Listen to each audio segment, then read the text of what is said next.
This is Mike, NoStressMike.com. What I want to talk about is I want to kind of clarify. I want to clarify. Well, let's put it this way. I want to clarify my standing when it comes to capitalism and my understanding of it and the way I practice it. And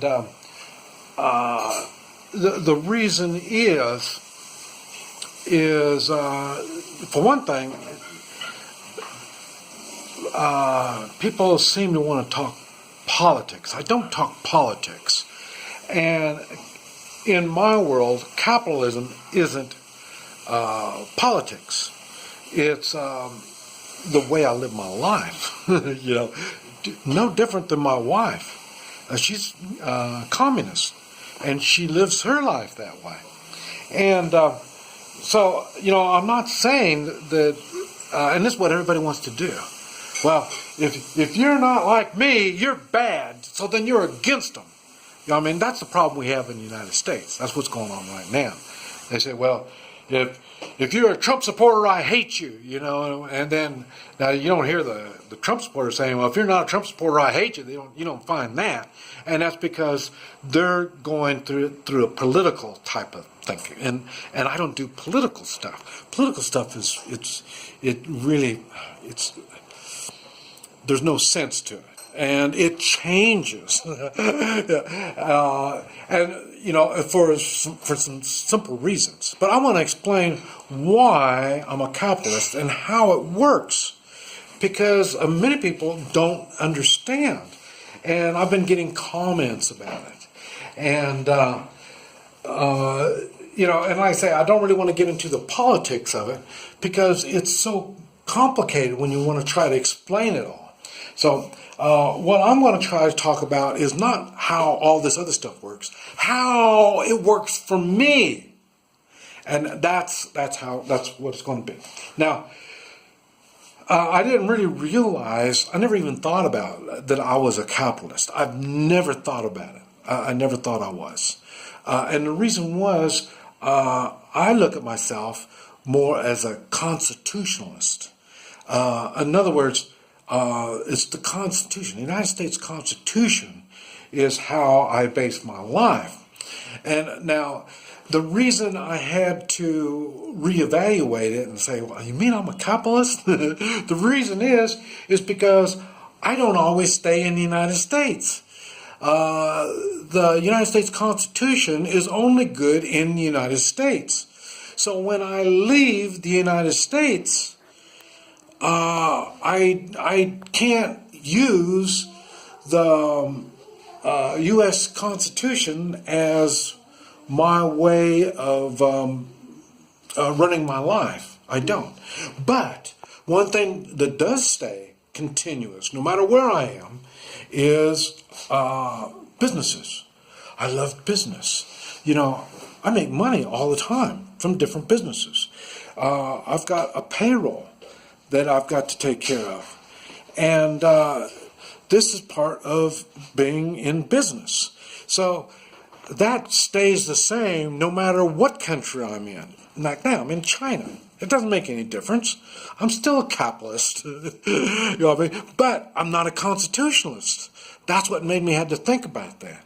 Okay, so now, and this is what a lot of people don't understand about the United States.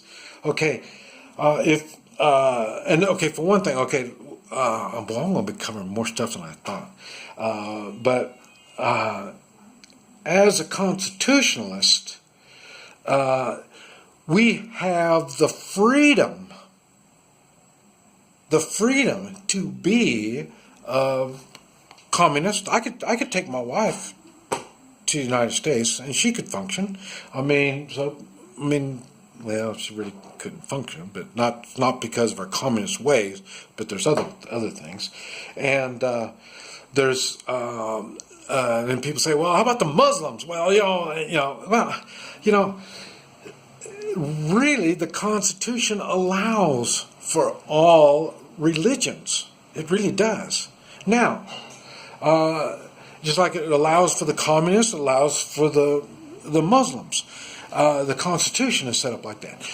How about the capitalism? We're talking about capitalism here, Mike. Okay.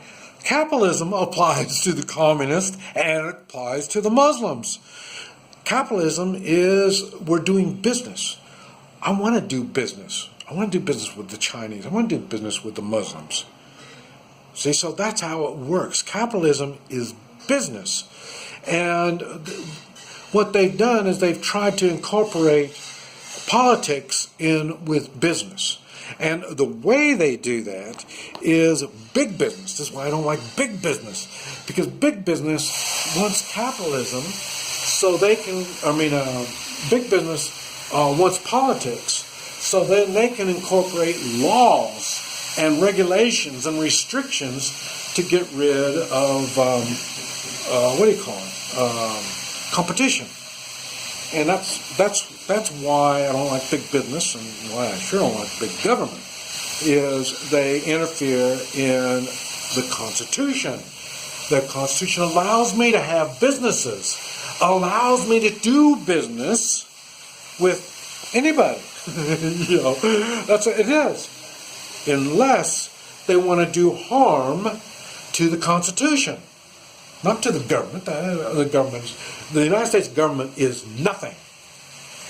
It's because it's the Constitution. The Constitution allows for the people to allow a certain degree of government. But when that government gets too overwhelming, it starts controlling the people instead of the people controlling the government. Okay, now, back to the capitalism thing again. Another thing is, now I'm not sure if capitalism is, I would think capitalism applies to any politics. Because capitalism, the way I understand it, is business. And the Chinese right now are very good capitalists. They are doing business with most of the world. So they've done a good job. Now they have gone from protectionist, I hear this word a lot that's been thrown at me through the comments. Well, you're protectionist, you want to only, allow, you're going to tariff everything, you're going to, restrict different stuff and stuff like that. That's the way China did it. And it worked for China for a while. And then they ended up having to open their borders. Ended up having to deal, they couldn't do protectionist anymore. They had to open up to the world and start doing business with the world. And it's paid off for them. It's paid off real good. Now, it's probably going to be like everything else. It goes in cycles. That's probably what it's going to be. And this is why when people talk about, well, you're going to be a protectionist. Okay, if it was me running a government, I would be a protectionist first, to start with. I don't mean first like this my thought. No, to start with. And the reason is your own local economics has got to prevail. Your own local people need to be able to produce an income, produce products, make themselves worth something, not only as people, but as products, their production, this type of stuff. They have to show they have something. A good example is Germany. Now I guess it's probably different now, but when I was young, Germany was known to have the most skilled tradesmen, I guess you would call them, people that had skills, and they made very good things. Long-lasting, durable, really good things. And they were known for it. And then, like I say, everything goes in cycles.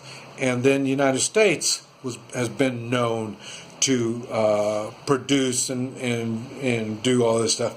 And then remember, you probably don't know, but if you're old like me, we all know there was a time when Japan created junk. No, I mean, that was just junk stuff, cheap junk stuff, you know. And wouldn't you know what happens to Japan now? Good quality stuff. And so I think it's funny when I hear people say, "Oh, Chinese stuff is junk." You know, yes, it's just like I talked about. It's in a step by step, and there's going to be a time if they can keep the open mind. And I don't know. Now we're starting to get into politics stuff. You know, I don't know if they can do it. I've never heard. I'm sure there is, but I've never heard of any communist or socialist dictator type country that has developed and been known to do fine stuff. Maybe in ancient history you might find it, but I know in my lifetime it doesn't work that way. Those are all restrictive type systems. But I say now China is different because I say they're changing, and how they're going to make the change is everybody's on pins and needles waiting to see what's going to happen. Anyway, I think I'm going to have to talk a little bit more about this. I might make part 2. Let me edit this, or not edit it, but review it and see if I got my point across. But anyway, this is Mike. NoStressMike.com. Bye-bye.